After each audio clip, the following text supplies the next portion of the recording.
If you are like me in the early 90s and late 80s, you collected baseball cards, and you thought it was the greatest thing, and you thought that these baseball cards, you thought these things were going to become a fortune when you became older. Even your parents and your grandparents said, you better hold on to those. These things are going to be worth a fortune one day. And so you did.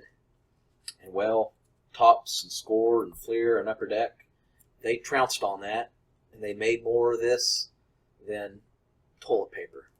Players that you'd think, like Barry Bonds, rookie cards, that you would think are worth something now, are pretty much worthless, and I'll tell you why. Late 80s and early 90s, baseball cards became a huge thing again. They had a big following in the mid-80s, but they started getting really big, and there were baseball card shops showing up. I'd go on vacation, and you'd see baseball card shops, one on every corner, just everywhere. And the sport of baseball, people loved. It was a thing that me and my dad did together, and I'll treasure it forever. My dad's since passed away, and we would go to card shops, and we'd watch the Atlanta Braves on TV, and watch all the All-Star games, and watch all the series games.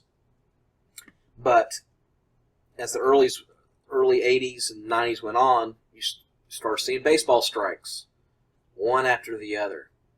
I think in the 90s there were like a total of 4 or 5 strikes by the players, the player unions. They wanted more money, they wanted this, they wanted that, and I could understand to a point, but eventually I'm like, I'm done, guys. Baseball is a dying sport. It is a dying thing. It's a dying Americana. If you look at the statistics, the All-Star game has gone down by 50, 30, 40%. This past All-Star 2018, there were only 8 million people watching the All-Star game. I believe in 1982, there were like 32 million people watching the All-Star game. In general, baseball is a dying thing. Unfortunately, I could actually see it going the same way bowling went.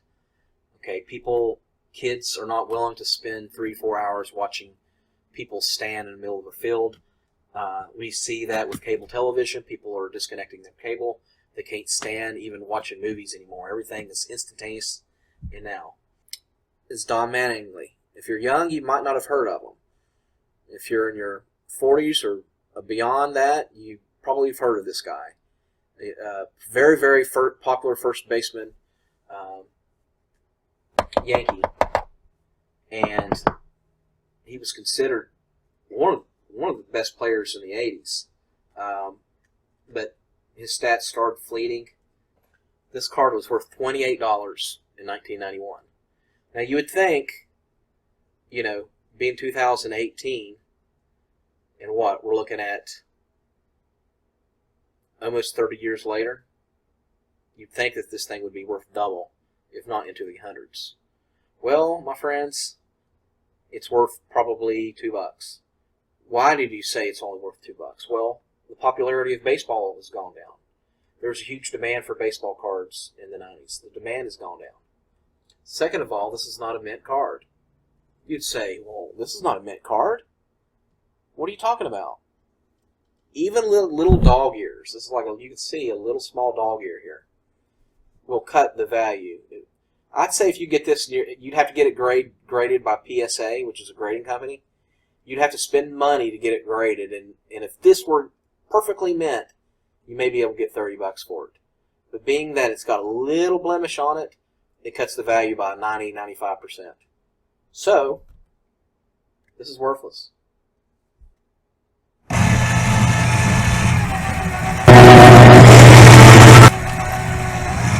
I coveted that card. You could see I had my own little special case for it. I coveted this card. Now it's worthless. Ozzie Smith. Great shortstop. Ozzie Smith, who played mostly for the Cardinals, but this is his rookie card from 1979. At the time, this thing was worth $45. In my mind, it was worth $45. Okay, and I remember walking by the card shop and they were offering $25 for it. At the time, I was like, I really can't afford that. The guy that owned the shop tried to hunt me down and find me at the end of the show. I guess he was wanting money to pay for the table. And he's like, listen, I'll give it to you for $15. I'm like, okay, I'll take it. So I gave him $15, whatever. And then I get it home, and if you notice, it's not straight. There's like a little hump here. So this guy that owned this baseball card took some scissors, and there must have been a dog ear right here. And so what he did was, to make it look more mint, he actually took scissors and cut a line there to make that straight. And so this is worthless. If this were mint condition, I see them going for like $300. That's mint. Without this cut, if it's just a regular all-centered card, I see them going for $10. If it's manipulated like this, $0. So it's worth nothing.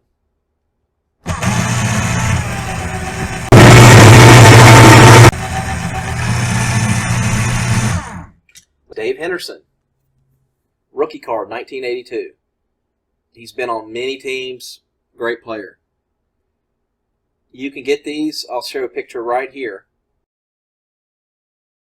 Like 20 of them. Went for nothing. Worthless.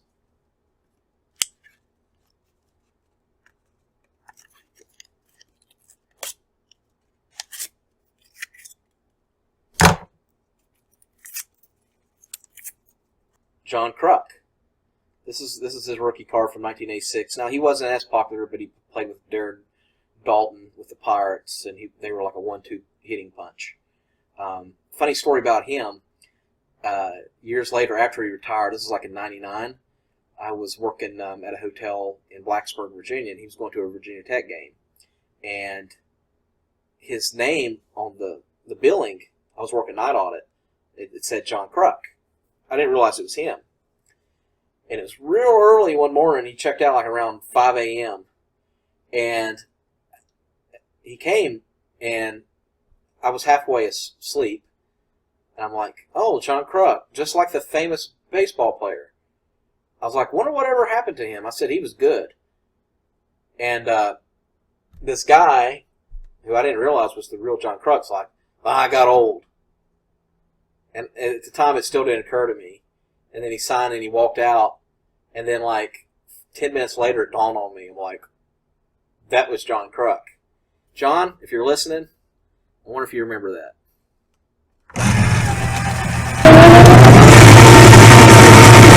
Bobby Bonilla, rookie. I think at the time in 1991, this thing was worth $5. Worthless.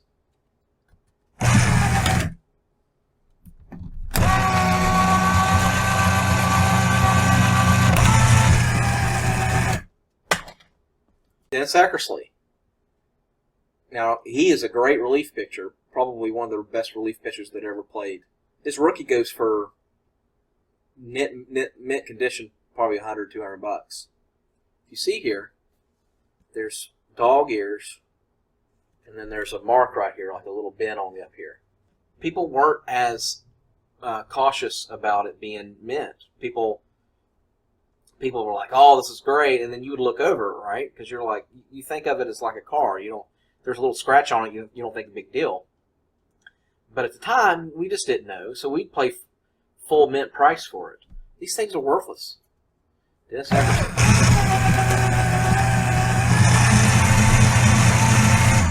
Now, this one might make you cringe. This is Hank Aaron, right? All cards, anything made before 1970, even if they are not near mint or even mint, they could even be a little bit rough. Even common cards are worth something. But look how off-centered it is.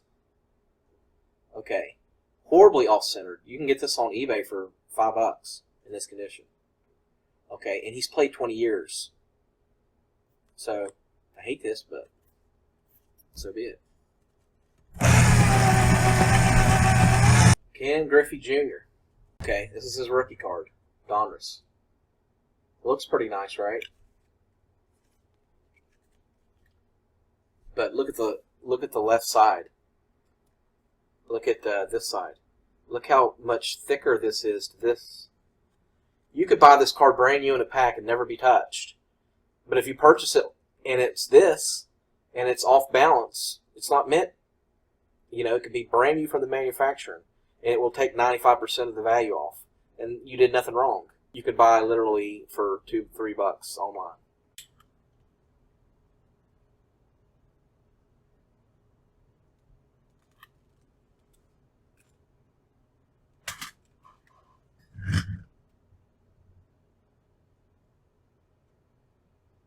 Bo Jackson, Bo knows. Remember this card? So this card is from 1990. What happened was these cards started to become really, really popular. And they were very rare. Score only made so many scores in general. And they made very few of these.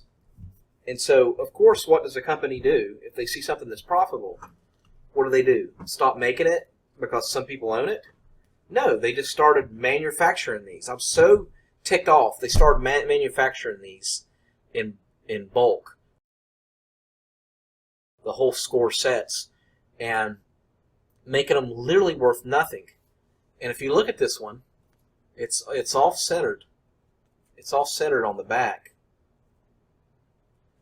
One side is bigger than the other. I mean, anyone could say something's of value. Look, I can get a piece of toilet paper and write Bo Jackson on it. Bo Jackson. So I got a piece of paper that says Bo Jackson. And this is a one-of-a-kind, guys. This is the only one I've made of this. So this should be worth $1,000. And by the time you're 90, this thing will be worth $1 million. Okay, this is a one-of-a-kind piece of toilet paper with Bo Jackson's name on it. It's the same concept.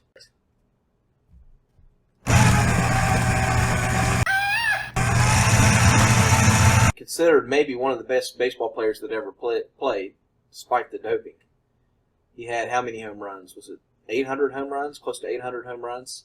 700, something like that? This card here looks like it's almost in mint condition. Unfortunately, this was made by 1987 Topps.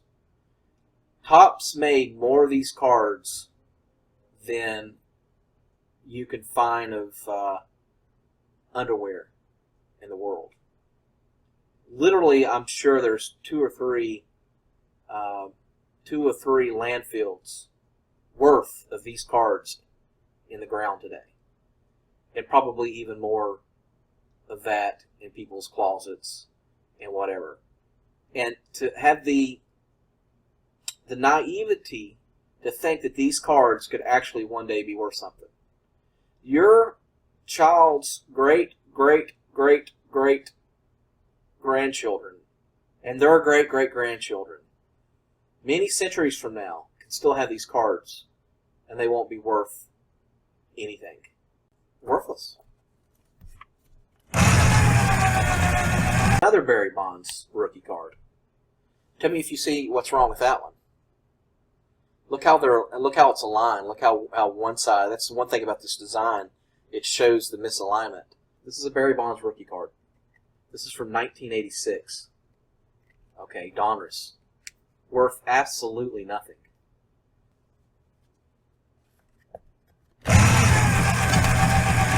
Next, another studio Barry Bonds.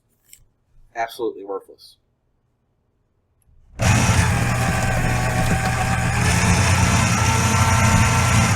And you know what? The good thing is I cleared up some closet space. Give me a thumbs up and subscribe to my channel. This will be next. This will be my Ken Griffey Jr. rookie card. Okay, that's next. And then maybe this Michael Jordan baseball card, rookie card. Okay, that I'll shred that one next, and many more. And maybe after that video, I might just do a whole freaking card burning. I might take it out to the woods and just burn it all on camera.